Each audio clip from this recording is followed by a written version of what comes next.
Schwarzenegger, Strauss-Kahn, Anthony Weiner. John Edwards is off camera doing something horrible. Is the ruling class out of control, or are they just happy to see you? I'm James Polis. You're in Reform School.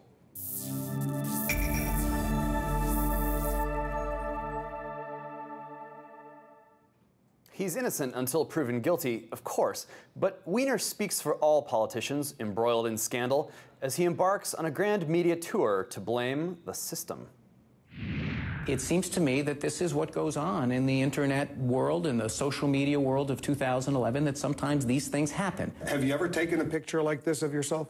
I can tell you this, that I have photographs. I don't know what photographs are out there in the world of me. It's the internet's fault. Or is it the fault of elites gone wild themselves? Or have we created a political atmosphere so responsive to self-entitlement that sexcapades seem no different from business as usual? Hark back to the Lewinsky years and the legend that rose up in their wake. If only the American people had let Bubba do his job. Who cares what happens behind closed doors or under desks? The stresses of leadership are so intense that we should practically be thankful our elites are blowing off steam. Sexual satisfaction is a fundamental human right, they say. Aren't our politicos people too? We're edging closer and closer to the belief that consent is the only moral institution we're entitled to impose on the powerful. Marriage and monogamy be damned. In the battle of Puritans versus pervs, who's going to win? Let's take it to the panel. Today, in Washington, D.C., Town Hall political editor Guy Benson. From New York, the American Conservatives' Michael Brendan Doherty. And from Los Angeles, associate editor at the Atlantic magazine, Connor Friedersdorf. Connor, let's start with you. One-word answer. Who's the problem here, the Puritans or the pervs? If I have to choose, I'm going to say the Puritans. Okay, and what's wrong? Why is it Puritans and not pervs? Come on. Well, from a moral perspective, it's the pervs' fault, but I don't think that we gain very much from such an intense focus on these sorts of things. We have this crotch picture that is dominating headlines for days on end. We also have 2 resolutions being voted on about whether we should be in war in Libya, and it seems to me that the latter is the more appropriate focus. Unfortunately, the Puritans are focusing on the former, but actually it's not the Puritans so much as the salacious-minded, I would say. Okay, well, we'll try to draw out that distinction in a minute, but Michael, I just want to hop to you next, and then Guy, Puritans or pervs, who's to blame here? The pervs, and we're all pervs now. The media wouldn't give this to us if we didn't want to consume it so badly. And maybe it's our Puritanism that drives the perviness. That is to say that we enjoy judging people. We enjoy thinking about our leaders' sex lives. We always have. That's why some nations have wisely retained a royal family to handle these sorts of duties of state. But for us, it's our elected politicians. So they bring it on ourselves, and we ask for it. All right, Guy, you buy that? It's all our fault at the end of the day? No, I think it's a little bit of both. To answer your original question, I think that those people who perhaps are more Puritan-minded, who are constantly trying to look down their nose and scold everyone, that's not an attractive quality. And, let he who is blameless cast the first stone. Although I will say in this case, someone also once said, allow he who never accidentally tweeted a photograph of his junk cast the first stone. So with that in mind, let me cast a stone at Anthony Weiner, the perv here. That's really gross. And his lying about it, I think, makes it worse. And I think most people have a pretty good understanding of exactly what happened here, and the fact that he won't own up to it and trying to scold the rest of us like it's our fault and the media's fault, I think is really unbecoming. Just talk about the internet thing here for a second, because it's almost amazing the level of naivety that you see coming out of Congress. Some of it real, some of it feigned. People were aghast when Christopher Lee got himself busted with the muscle pic on Craigslist. Michael, you're a good paleocon. Is the internet a black hole of sin and stupidity? No, you're describing the human soul, which the internet is a wonderful reflection.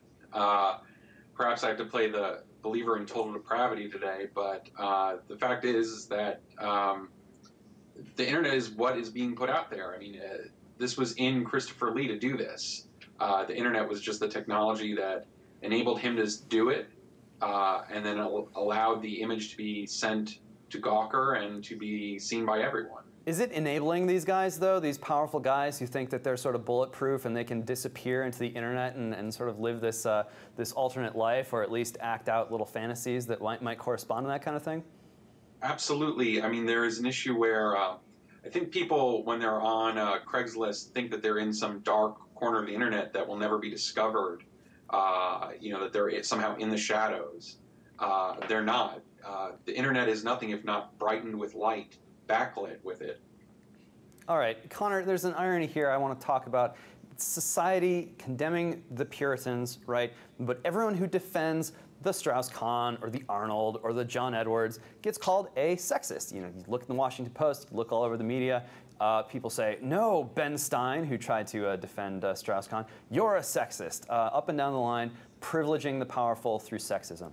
So the argument seems to be that if only we somehow magically purged the powerful of their inner sexist, then all these kinds of problems would disappear. But do you buy that at all? I don't buy it. I don't think that all or most sex scandals are necessarily rooted in sexism.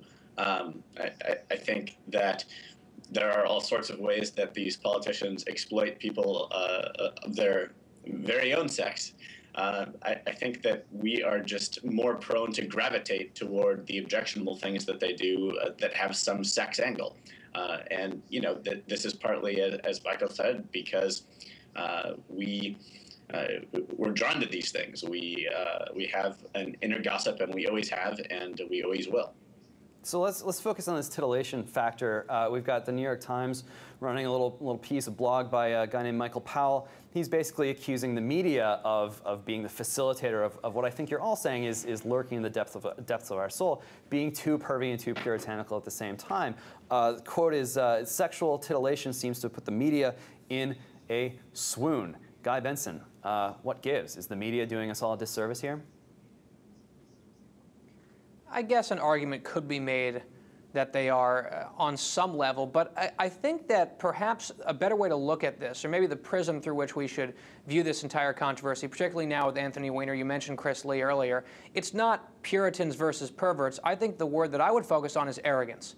The absolute arrogance of both of these men is kind of breathtaking. I mean, Chris Lee, this goes back to the point that was made earlier, like something that gets posted on Craigslist could never see the light of day. I mean, that is an incredibly foolhardy and arrogant assumption to make. And he took a photo not just of his chest muscles, but his face. Here's a sitting congressman taking a photo of himself in the mirror and putting it out there. He's married. He claims to be something other than that online.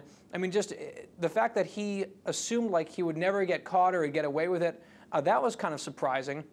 And then when we want to talk about arrogance, I mean, my goodness, Anthony Weiner on display this week, his various confrontations with the media were remarkable for their evasiveness, but I think it came down to this core belief in his own mind that he is smart enough and sophisticated enough and talented enough at fast talking that his non-answers, and I think pretty obvious lies, would somehow fly with the American public, that he could just talk his way out of this without really lying or making it worse, and that hasn't worked out well for him. But to me, it keeps coming back to that A word, and I think that's why the media has continued to focus on this. I mean, Chris Lee was a quick blow-up. He resigned and it was over. Anthony Weiner just keeps going and digging the hole deeper, and that's why the media, I think, keeps covering it, not necessarily because of the titillating angle, although I'm sure that's part of it.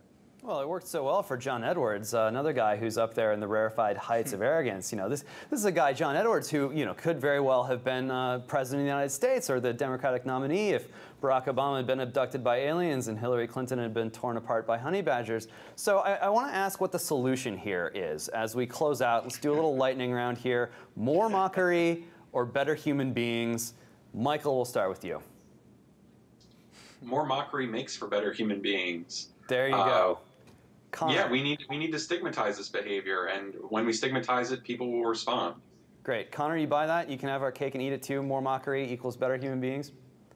I prefer for these people to be mocked in People magazine and U.S. News and to have the political press focus on things that actually matter to public policy outcomes. I think that as a society, as a culture, we have these different kinds of publications, and the strength of some of them should be gossip, and the strength of others should be, what actually matters as far as the future of the country and the direction we're going. Guy Benson.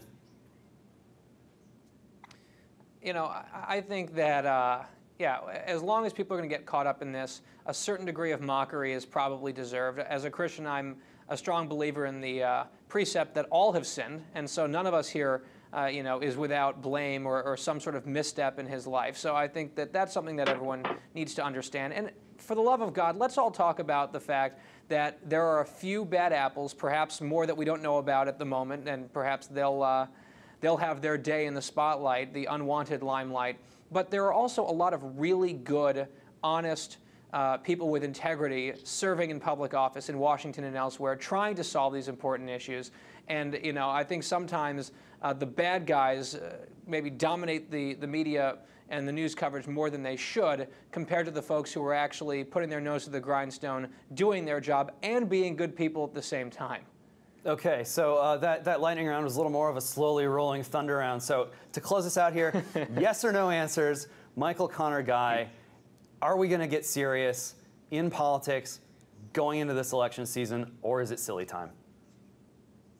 Silly time. I'm going to say it's going to be silly time, too. It's going to be both, James. I mean, this is not an either-or proposition. We're going to talk about the debt ceiling, and we're going to talk about Anthony Weiner's crotch shot. It's just the way we do things. Welcome to America. That's your panel.